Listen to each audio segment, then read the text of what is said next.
د لوی خدای په سپېڅلي او پاک نامه په روژه کې ملي سوداګرو او شتمنو د غریبو او اړمنو کورنیو سره د مرستې څه ډول چمتووالی نیولی دی؟ په دې میاشت کې د نورو میاشتو په پرتله د اړمنو سره د مرستې څومره اړتیا لیدل کېږي؟ او همدارنګه د ایران او پاکستان هیواد لخوا تازه راستنو شوو کورنیو د مرستې لپاره د ملي سوداګرو چمتووالی څه دی؟ سلام وخت بخیر، زه حمدالله همدرد یم. تاسې د اونۍ د بحث د خپرونې اوریدونکي یاست. په دې خپرونه کې د هلمند د سوداګرۍ خونې د لومړي مرستیال حاجي عطا محمد اخلاقي سره پر همدې مسایلو بحث کوو. هیله ده د خپرونې تر پایه سره ملتیا وکړئ. اخلاقي صاحب، تاسو ته ښه راغلاست وایم. خیر اوسې، ډېره مننه. اول تر هر څه مخکې تاسې او ستاسې د راډیو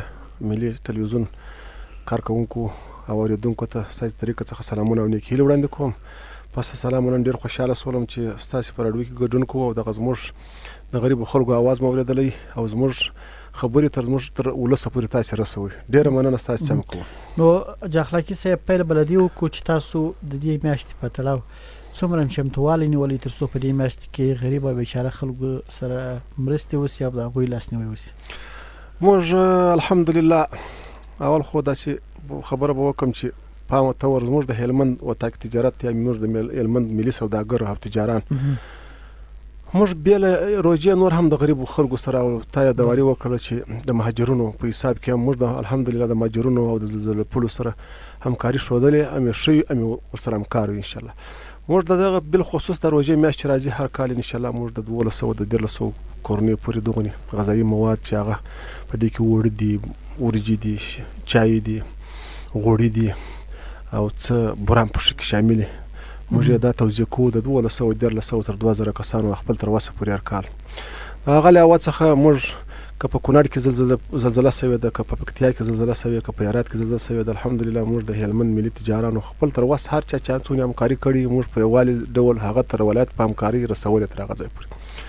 او بل کوم مهاجر چې تا یادواري وکړه، کوم وروڼه مهاجر چې مهاجر راتله، موږ پر هغه عجله غونډه وکړه چې په هغه وخت کې مهاجرو ته په ګرجنګل کې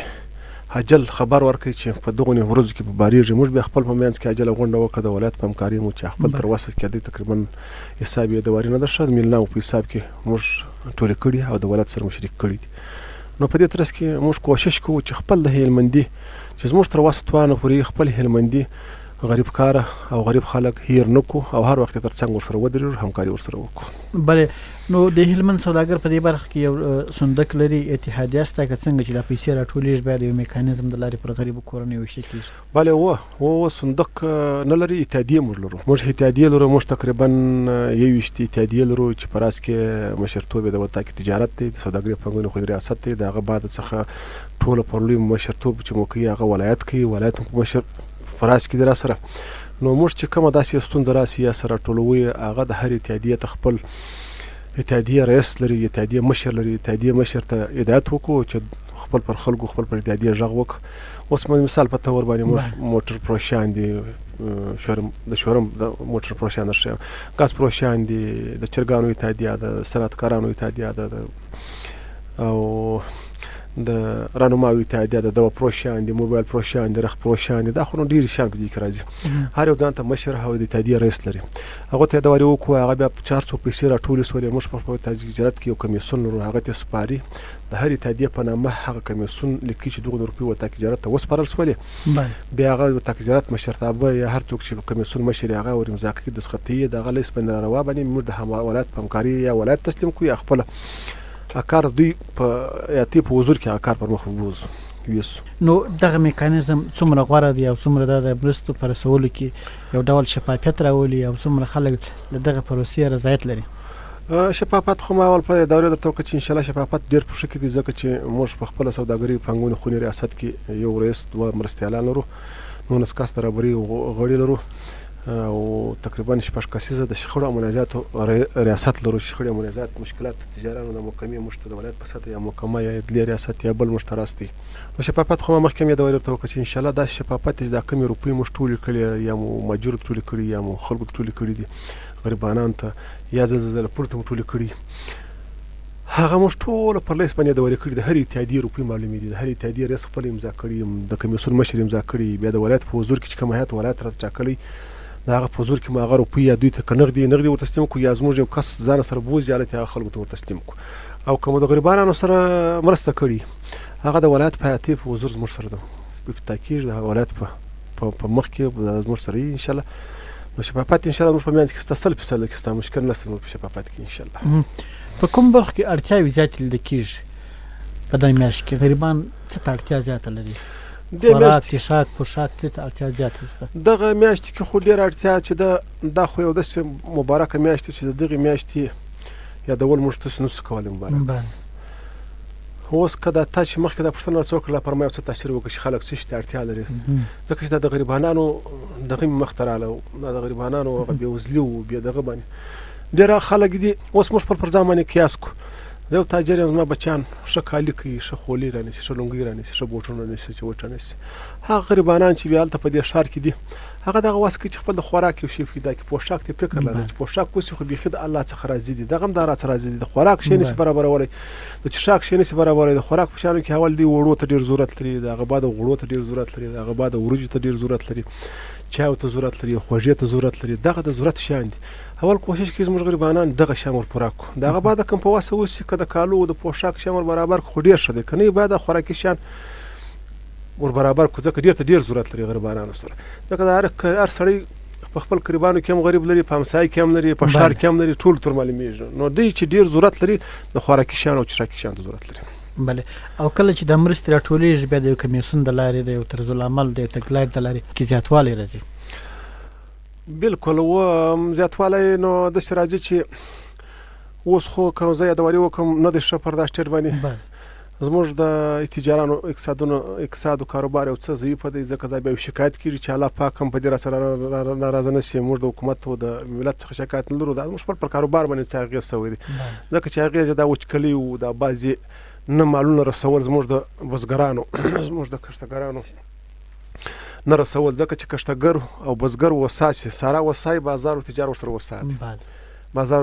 تجار ورسره وساتي نو موږ کوشش کوو چې په دې کې بلابود راولو کمبوتات رانسي او نه هم راغلی کمبوتات بلابود راغلی دی انشاءالله کمبوتات نه دی پشکې راغلی. بله یعنې تاسې داسې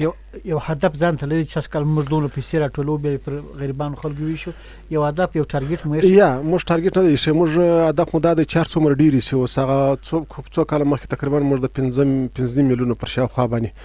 موږ مرستې رانیولې د خلکو سره مو مرسته وکړه سږ کال مو هدف نه دی هدف په دې نه ږدو چې موږ وایو چې څومره زیات دي کوشش کوو چې هر چې تجار تر دا خبر ورته وکړو هغه چې مخکې 2 لکه راکړي دا سږ کال 3 لکه ځینې وخت 4 لکه ځینې وخت 15 لکه ځینې وخت چې معنا 15 میلیونه پر شاوخوا موږ په روز کال مرسته کړې بل کال سږ کال باید 20 میلیون ته ورسېږي 80 میلیون ته ورسېږي موږ خوشحاله 100 میلیون ته ورسېږي چې 1200 کورنۍ ته ورکوو باید 2000 کورنۍ ته ورسېږي 2000 کورنۍ ته ورکوو باید 3000 کورنۍ ته ورکول شي موږ کوشش کوو خو هدف په دې دی چې هغه هدف موږ کوشش کوو چې تر هدف واوړو ان چار څومره زیات راټول شي تاسو موږ خوشاله چار څومره زیات راټول شي موږ خوشاله یعنې دلته خو یو اعتماد موجود دی چې کله تجاران تاسو ته پیسې درکوي اتحادیې ته تاسو په دې خاطر پیسې راټولوئ یعنې یو ډول اعتماد موجود دی یو باور شته. بالکل 100% د باور سره لرو خو بیا هغه د شپږو کسانو کمیسیون تر لاس وځي امضا کېږي بیا بیرته د هغه په حساب باندې د رئیس معاونینو د ولایتي ادارې په حساب کې زموږ سره حساب کېږي په هغه کې هېڅ مشکل نشته شفافیت هم موجود دی او اعتبار هم شته. اخلاقي صاحب بله مسله دا ده چې ستاسو مرستې یوازې تر مرکز لښکرګاه ښار پورې محدود دي که ولسوالۍ ته هم غځېږي؟ دا دې ښه پوښتنه راڅه وکړه فلحاله خو موږ مرستې چې دي هغه د لښکرګاه ښار کې موږ چې هغه توزیع کړي هغه کسان چې اکثره وخت د ولسوالیو څخه رامهاجر شوي یا د ولسوالیو کسان راغلي او داسې خاص د ولسوالیو په نامه باندې موږ ولسوالیو ته مرستې تر اوسه نه دي لیږلي ځکه چې اول خو زموږ هلمند ولایت مرکز هم ډېر غټ دی اصلاً نفوس یې زیات دی نور دې الله پاک زیات کړي خو موږ په دې کې څه نه وایو خو مرستې هم تر اوسه د لښکرګاه په ښار کې چې دغه کړي هغه کسانو ته سره موږ کوشش کړی چې هغه پر اطرافو پراته معنا چې د ښار د زړه څخه وتلي هغه ټول د ولسوالۍ سره انتقال شوي هغه کسان ماجریا ولسوالۍ کې وچې اوبه نه لري مځکې حاصل نشي اخیستلی یا ستړي یا خلک موږ کوشش کوو چې هغه خلک موږ یادواري کړو او ویلي کړو. او بله مسله دا ده چې په دغه میاشت کې ځینې خلک له سوداګرو او تجارانو څخه شکایت کوي چې د خوراکي او غیر خوراکي توکو نرخونه لوړېږي یعنې تاسو د نرخونو د کنټرول لپاره که څه هم دا مسؤلیت او وظیفه د دولت ده تاسو خپل په منځ کې هم د دې د کنټرول لپاره یو طرزالعمل لري او تګلار؟ بله و دا ډېره ښه پوښتنه وه چې دغه ستاسې د طریقه څخه ستاسې د راډیو د طریقه څخه د هلمندي ولس ته زه داسې اطمینان ورکوم چې شی تر نرخ او تر کنټرول اضافه څوک نشي خرڅولی. موږ کمیسیون لرو په دې د ولایت جوړ کړی کمیسیون، په دې کې د څو ارګانو کسان هیاتان دي، موږ هم پکې هیات زموږ هم یو کس په هفته کې یو وار دوه واره دا هر هفته دا نرخونه کنټرولیږي، هر وخته نرخونه کتل کېږي، هېڅوک نشي کولی چې تر نرخ نه اضافه یا اضافه ظلم وکړي. دا تشویش چې زموږ هلمندیان د زړه وباسي، دا چې څوک خبرې کوي دا نه دی سره، ځکه دلته موږ حکومت لرو، د تفتیش کېږي یوه ورځ هم بې تفتیشه نه ده سوې. د هر ورځ موږ خپل مامور راستو په راس کې ښاروالي د مشرتوب ښاروالي کوي چې د دوی د نرخونو د کنټرول د هر شي نرخ چي، او که داسې یو ورځ یو ساعت یو څوک یو داسې کار وکړي چې هغه څوک نه په خبر، بیا کولی شي چې موږ ته څوک زنګ ووایي وتاک جرات چې موږ په هغه وخت کې په هغه دمګي څوک ارګان په خبر کړو، اجرایي ارګان په خبر کړو، امنیتي ارګان په خبر کړو چې مشکل حل کړو. او نور زه د هلمند ولس ته اطمینان ورکوم چې انشاءالله تجاران نشي کولی چې شي پر تاسې باندې د 10 روپو شي په 15 خرڅ کړي، یا ظلم خدای نه کړه در باندې وکړي یا نرخ در باندې اضافه کړي، هغه هېڅ کله نشي کېدلی، ځکه چې حکومت په راس کې دی او پوښتنه شته، موږ په ورسره همکار یو په تجارت. یو خو دا دی چې زیات نرخونه چې مثلا د توکو نرخونه ورسره ګرانېږي په پروژه کې، د خلکو شکایتونه موجود وو په تېرو کلو کې. او بله مسله دا ده چې په ځینو ځایو کې بیا ملي تجاران په دغه میاشت کې تخفیف وضع کوي، تخفیف راولي د خوراکي توکو او غیر خوراکي توکو په نرخو کې تخفیف راولي. د دغه تخفیف د مسلې په اړه تاسو کوم تګلاره لرئ؟ دا چې دا تاسو وایاست چې تخفیف په خو بیا د هر چا خپل یو شخصي کار دی، ښه کوي د مسلمان سره دا کور ودان خدای دې ټول تجاران ته ورکړي، توفیق ورکړي چې تخفیف پشکې وکړي او شی ارزانه کړي. او دغه چې دا بعضې خلک چې کله کله دا زموږ د افغانستان ترانزیټ لار په باور نه ده، دا چې کله کښته نرخونه پورته سي نرخونه کښته سي، دا د لارې مشکل دی. موږ په خارج کې لارې لرو، اوس زموږ ترانزیټونه دي، مخکې زموږ ترانزیټ یو کانټینر د ایران مصارف یې کوي 2100 ډالره، اوس چې موږ کوم کانټینر راوړو تقریبا تر نیمروز رارسي تر هرات دا 4,000 ډالر مصارف کوي. او هر اوته په دا کیلو کې کښته پورته راځي، کښته دومره نه راځي، ډېرې پورته ډېرې پشکې راځي. دا د نرخ کنټرول چې نشي کېدلی، دا زموږ په لاس کې نه دی، ځکه چې موږ یو وچ هېواد پر وچه پراته یو، موږ دریاب ته لار نه لرو چې موږ ته خپله کښتیان یا شیپان ودرېږي یا پونټ موږ د اوبو ولرو چې هغه ټول عمر هغه قیامت او قیمت گذاري او هغه محصول یې ټول یو رقم وي. اوس نور محصول بس یو رقم وي، خو هم موږ مشکلات په خارج کې لرو، زموږ مالونه د خارج څخه په افغان ترانزیټ راځي، پر اوبو راځي، بیا پر بل ملک پر وچه راتېرېږي، موږ پر وچه پراته یو. هغه کنټرولونه چې خلک شکایت کوي یا بل کوي، هغه په موږ په وس تر وس تېر، ځکه چې هغه په کیلو کې کښته پورته راځي، هغه زموږ نه راځي. او تخفیف چې هر څوک کوي هغه خو خپل د ځانه څخه خیر دی او خیر دی چې وي او موږ په دې خوشحاله یو چې وي. دا ادواري موږ په منځ کې هم کړی د ملي تجارت هم دا هدایت کړی چې کوشش وکړي تخفیف وکړي چې یو شی په لاس روان پراته ورکړي د یوې میاشتې لپاره، یا 2000 روپۍ پشکې راځي، یا 5000 ډالر راځي پشکې، یا 1 لک افغانۍ راځي، یا 2 لک افغانۍ راځي، د خلکو به مرستې هم د زموږ هلمندي ولس ته یو ګټه ورسېږي. هغه هم کوشش کوو انشاءالله. سږ کال روژه د نورو کلو سره څنګه ارزوي؟ مثلا سږ کال زیات مهاجر راغلي دي، د خلکو اړتیاوې نور کلو ته زیاتې نه دي؟ بالکل سږ کال په دې در سره موافق یم چې دا مهاجر راغلي دي، او مهاجر هغه مهاجر دي چې هغه دومره ستړي وو چې دوی دغه وس توان نه درلوده چې په دا کمپو کې ګزاره کوله، دغه وجې چې ګزاره کول چې موږ په افغانستان کې د استوګنې ځای نه لرو، خپل په وطن کې د استوګنې ځای نه لرو. نو مخکې چې غریبانان د هلمند کې په تقریبا په سل کې یا 50% او یا 40% او سږ کال 80% ته رسېږي یا 80% ته رسېږي. نو غریبان سږ کال تر مخکې روژو ډېر زیات شوي دي. یعنې اوس یو نوي طرزالعمل یو تګلاره ته اړتیا شته چې په دې تړاو جوړه شي تر څو د غریب خلکو سره زیاتې مرستې وشي یا لاسنیوی وشي؟ و بالکل په دې کې خو نو موږ خپل پر برابر باندې بحث کولی شو. حکومت خو انشاءالله دې ته متوجه دی، ځکه چې موږ هم په بعضو ابتداو کې برخه ورسره اخیستې ده چې د مهاجرو سره یې کړې ده، ځکه چې موږ د ثانیې شاهدان وو. زه خپله دغه ثانیې شاهد یم چې څو عمر مخکې وزارت د زراعت خوا څخه ابتدا وسوله چې 5 ګونۍ غنم او 15,000 افغانۍ پی کور ورکولې، پی کاټ. خو هغه موږ خوشحاله یو، ځکه چې موږ حکومت ته دې الله نور توفیق هم ورکړي چې تر دغه ډېر دغه وکړي. موږ په خپل په دې منځ کې دا اوس نن خو نو موږ یو موضوعګانې درلودې د شخړو مناجات، موږ کوشش کوو چې پر دې سبا یا بل سبا کمیسیون جوړ کړو، غونډه وکړو چې څومره چې کولی شو چې دغه د مرستې زیات وکړو، چې ځکه چې زموږ ولس زیات غریب د بهر ملک څخه د مهاجر په حساب راغلی دی، مهاجر دی راغلی دی. نو په دې باندې موږ کوشش کوو انشاءالله. یعنې ستاسو منظور دا دی چې هڅه کوو تر څو دا مهاجر کورنۍ د تازه د پاکستان او ایران هیوادو څخه راغلي دي دغه ته د مرستو په ورکړه کې لومړیتوب ورکړو و موږ کوشش کوو چې په دې کې مرسته ونډه لومړیتوب ورکړو او موږ کوشش کوو چې نورو ولایتونو څخه که څومره مرسته د تجارانو کېدلی سم موږ اوس په دې کوشش روان یو چې د نورو ولایتونو سره انتقال کوو دې سره کوشش وکړو او په کار کې هم د زمینې د کار د زمینې د برابر دپاره هم کوشش کوو چې مسلمان ته یو کار پیدا کړو یو غریبي پیدا کړو یو د ډوډۍ د حل لارې ور پیدا کړو په هلمند کې څومره فابریکې شته تولیداتي فابریکې چې اوس خلک په کار پکې اخته دي په هلمند کې فابریکو کې خو پارسته تقریبا د 180 د 180 پر شاوخوا موږ فابریکې لرو په هغه کې تقریبا 15 فابریکې یوازې موږ دغه لرو د پنبو لرو د پنبو لرو او نورې تقریبا 30-40 فابریکو پورې موږ د یخیان فابریکې لرو او دغه رنګه موږ د پلاستیک فابریکې لرو دغه رنګ موږ د پیپ فابریکې لرو د پلاستیکي بوټو چمپلانو فابریکې لرو تقریبا د 180 په تاکشات زیاتو کم دغه فابریکې موږ په هلمند کې اوس لرو ان څومره خلک په کار سره اخته دي د فابریکو سره د دې فابریکو سره تقریبا داسې فابریکې شته چې د 500 کسو څخه تر 100 کسو پورې هم موږ کارګر جریان پکې کړي تر 10 کسه کم نه دي معنا تر 100 تر 100 کسه مو زیات نه دي پکې په مجموع ډول کې موږ تقریبا 8000 تر 1000 په میانځ کې موږ کارګر په دې فابریکو کې په کار بوخت ان دې کارګر ته دوامدار کار دی که د لنډ مهاله کار او یا بالکل دوامدار کار دی دا د لنډ مهاله کار نه دی دا دوامدار کار دی یو په دا وشي کې نو څه مشکلات موږ لرو ځکه چې د یخي خونو بیا په 12 میاشتې نه کاریږي هغه په 6 میاشتې او میاشتې دغه کاریږي هغه کې یو څه ستونزه کله کله د کارګر لپاره راسي نور خو دا نور مو اکثره دوامدار کار دی بلې اندې بیا د یخي فابریکې ودرېږي بیا ودرېږي ونه خو هغه بیا فعالیت نشي کولای دغه نشي سیاد درولای نه یخي خرڅیږي نه ځینې فابریکو والا داسې تړون کړی و چې حکایت په کارګرو کې کسان تور کوچ تازه د ایران او پاکستان هیوادو څخه راغلي مهاجر وي دغه اصل څومره تطبیق شوی دا تر اوسه پورې خو موږ پر دې باندې دغه یو اخته یو چې دغه تطبیق کو او یو څه لږ تر یو لږ اندازه پر تطبیق شوی دی په وجه دی چې هغه مهاجر چې کله راغلي دي اکثره خو که ځای بعضې مهاجر چې ځای پر ځای شوي دي په خپل یو دوکانداري په خپل کسب باندې اخته شوي لږ اخته شوي دي هغه مهاجرو ته هم بعضې کوشش کړی چې چاته یو د چا سره په مزدوري ودرو یا په هوټل کې یا په دوکان کې یا د منشطو په حساب کې یا د صرافانو په حساب کې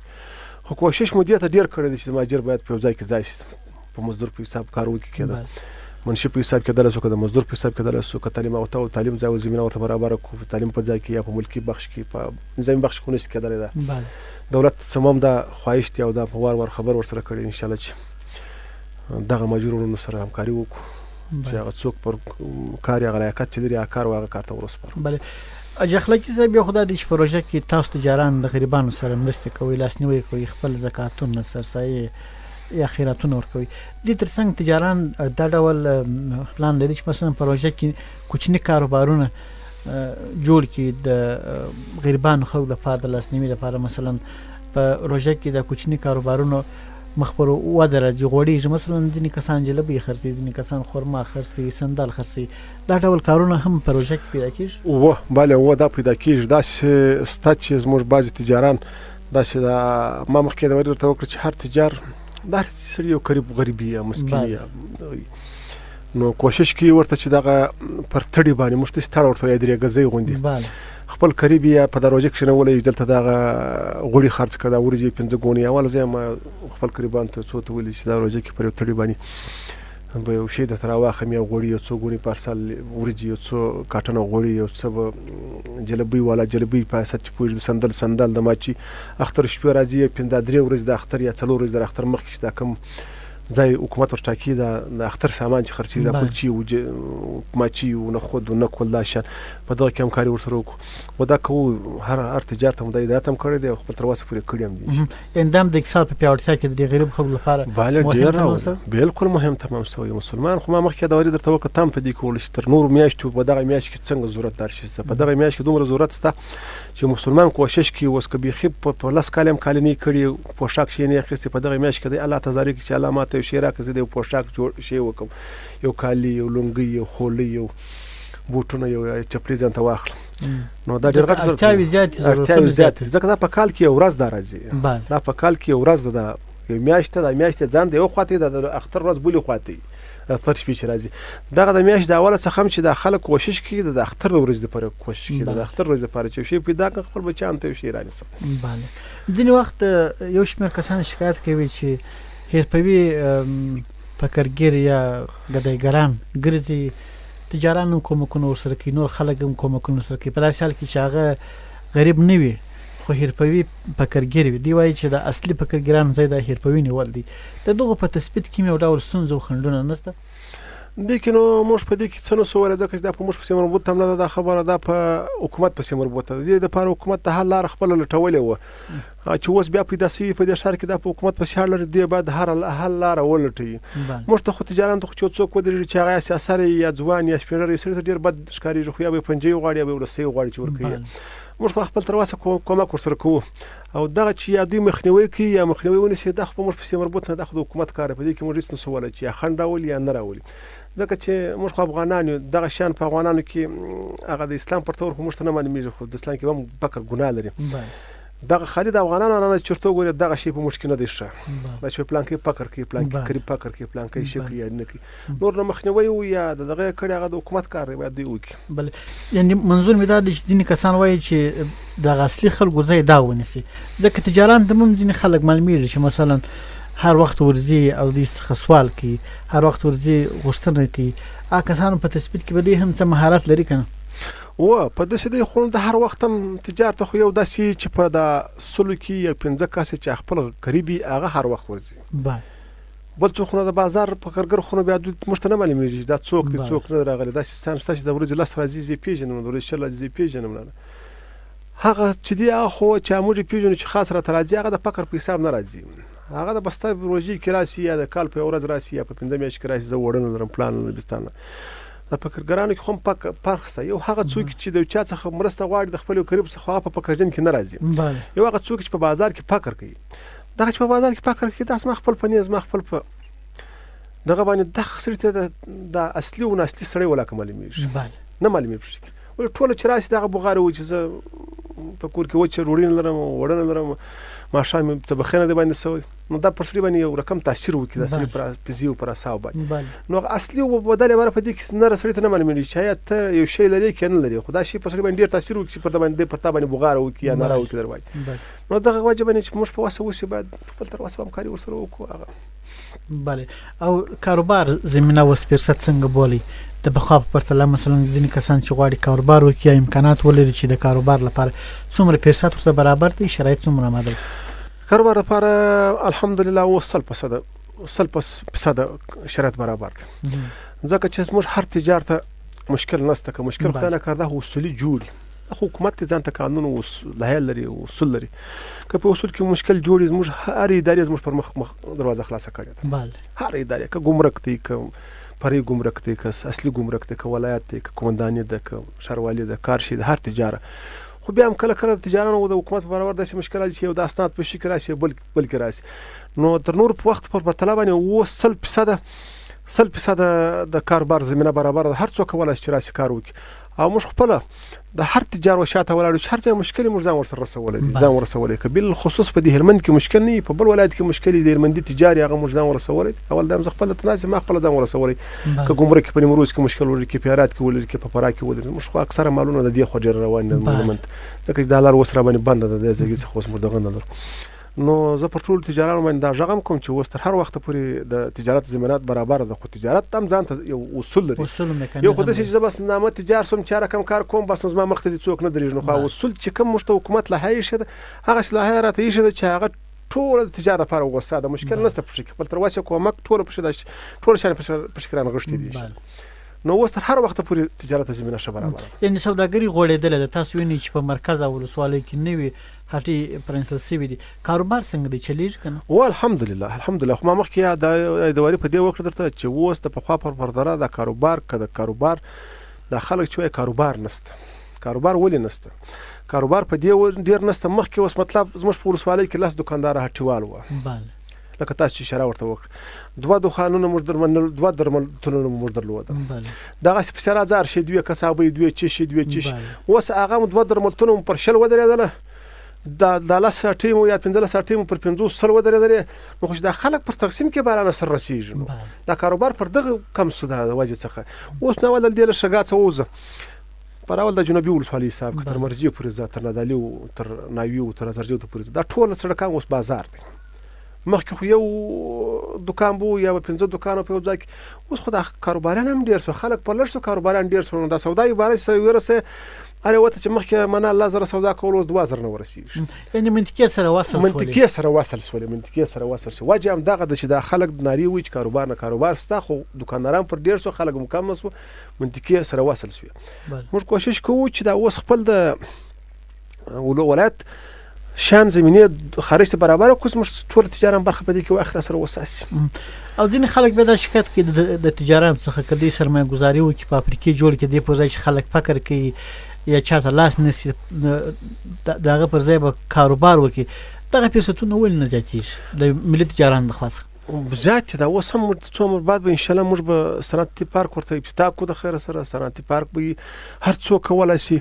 خو ما مخکې په هغه وشي کې د یادوري وکړل چې مال خلک په دې تشویش یو محدود کسان په تشویش کې واچي چې یار د نرخونه در باندې د تجارت ظلم کوي خدانه کړه پلان کوي بستانه کوي دغه هم د تشویش د خلکو ته ولودل هیڅ مشکل نشته هر څوک کولای شي راشي ریزیو کې موږ سره همکار چې فابریکه جوړي د لسر نه پور فابریکه کولای شي د 5 نه پور حتی خدای دې چې دا کوچنی پلاستیکان باندې جوړي به دغه ته دوه قسمه څو مر مخې ولدل خالد ژمنځي ماشين راوړي دوه ماشينانی شه د ژمنځي خو چې ولاکي دغه دې خپل د بچانو لري کې 15 لاس کاسه پر کار کړی هر څوک کولای شي چې راشي فابریکه جوړ کړي ورڅو کولای شي ولر په خارج کې فابریکه را نشي موږ ور سره همکاري موږ مکتوب ورکو د فابریکې مسول مالیه 15 کال هیڅ نه حکومت دا ورما پکړل نه په ګمرک مسول لري نه شی لري نو بل همکاري څنګه ور سره وکړي یو د خلک په تشویش کې چې د تشویش ډډه وکړي هغه مشکل نشته موږ ټول تجارت ور سره همکاري موږ دلته د سنې نشي موږ تعمیرات پر خلکو موږ دلته د خلکو خدمت کوو چې په واسه موږ خپل دروازه پر خدمت کوو کوم خدمت نسو کولای هر ورته ولا استر لاس مونږ ولا شي ور راس دا دی ول د سی وی د کده چا سر نه زغسترو د تجارت مشکل سوی یا د تجارت او مال او ځبن سوی ان دا لوی امتیاز د 15 کاله مالیه ورته مارسي دا لوی امتیاز دی دغه هیڅ نه سو دا غټ کومک دی بل مسول د هر فابریکې مسول ته خبره څو مسول کیږي دا ورته ماپ دی ای چې نه سوت نو کبه تجارت وای زما کارخانه را نسم په چین کې را نسم یا په دوبۍ کې را نسم یا په ایران کې را نسم نو خدای یو جواز خو بیا ته جوړ کړه 15000 او 10000 افغانۍ چې مصارف پیږي مصارف راځي نو دا دولت خو بیا جواز سره غواړي نو بیا جواز کارخانه ته نه سره راوړي جواز ته جوړ خپل کارخانه خرید دغه وکه خرید هر ملک کې مسول نسته مکتوب موږ درکو موږ سره همکار یو چې وتا تجارت مکتوب ورکي خپل کارخانه در انتقال کوي هلمند ولایت مالیه بدیم 15 کاله ماپی او کارخانه مسول بدیم نه bale ډیره مننه کو نو اخلاقی سه په ورستي کې د ملي تجارت او عام مجتمع خلکو سم غوښتنه څه تر څو د روزې په مبارک میاشت کې بیا هم یادونه بو کو چې د غریب خلکو لاس نیوي وکي او کسان چې اړتیا زیات لري هغه ته باید لومړیتوب ورکول شي د خپل پرلمندیانو ملي تجارت مش ټول تجارت یو هلمند ټول تجارت دی ولا کوکا کوي دامي پر دې ته پیغام دی چې حوال دي هر څوک کوشش وکړي چې بيخي د سل څخه تر 1000 افغانۍ په واسي خپل د قریب سره د مرسته وکړي کې 1000 څخه 2000 په واسي خپل تر 2000 دی وکړي تر لکاو تر څو چې په واسي کېږي خو نور په دامي پیغام دی چې په دغه روزه کې څومره واس کار کېږي تر هغه لکه څه اضافه کېدل سره د خپل قربان او د غریب لاس ونیسي دا خو مې اول پیغام دی دوم پیغام په مندیانو دا دی چې ورور سره وزي خپل کاروبار ته دوام ورکړي خپل تجارت ته دوام ورکړي تجارت ان شاء الله اوس روان دی پر مختللی دی 100% هیڅ مشکل نشته په دنیا کې موږ زمينه برابر او کدي کوشش کوي د هر ملک ویزا غواړي موږ ورته برابر ولا ان شاء الله چې هغه ملکونه چې موږ سفارتونه یا کنسولګری ولرو یو خوند چې دولتونه دي چې کنسولګری تل نه بیا موږ نه ورسره پالین کی چې موږ ورسره پالین کوو یو هر تجارت کولای شي د ازبکستان تاجکستان ترکیه ایران هندوستان ایو زی ورته واخ خپل تجارت تر مخته کی په د تجارت کې ډیر برکت سته ایو څو کسب قربان بیم پر کاری ورسره وسابي نو بس دغه پیغام دي چې دغه روزي کې کوشش وکړي او سلا وسره وکړو او سلا دي کې په دې روزي کې په بل به سلا به سره وکړو برداشت وکړو چې خبره پر بل ورنغه میږي د بل د چایو د موټر رنګ خانه کړه پر چا ولري او د هر غریب سره دی په واسه وکړي چې کومه کوم څومره کومه کې په واسه کې ژوند باید وکړي bale ډیره مننه کوم اخلاقی صاحب د هلمند رادیو قدرمن اوریدونکو د ونی باس خبرونه مو همدې موضوع ځنګړې کړې و چې ډول مش کولای سو د روزي په مبارک میاشت کې د غریب خلکو لاسنیوي وکړو هغه ملي تجارت دي کنور شتمن اوسیدونکو دي او کله لشکرګاه شهر هټیوال دي. نو پر همدې مسله مو د هلمند د سوداګرۍ خونې د لومړي مرستیال حاجي عطا محمد اخلاقي سره خپرونه ترتیب کړې وه. تر بیا چې تاسو درنه خدمت حاضرېږو پر مهربانه الله مسپارو.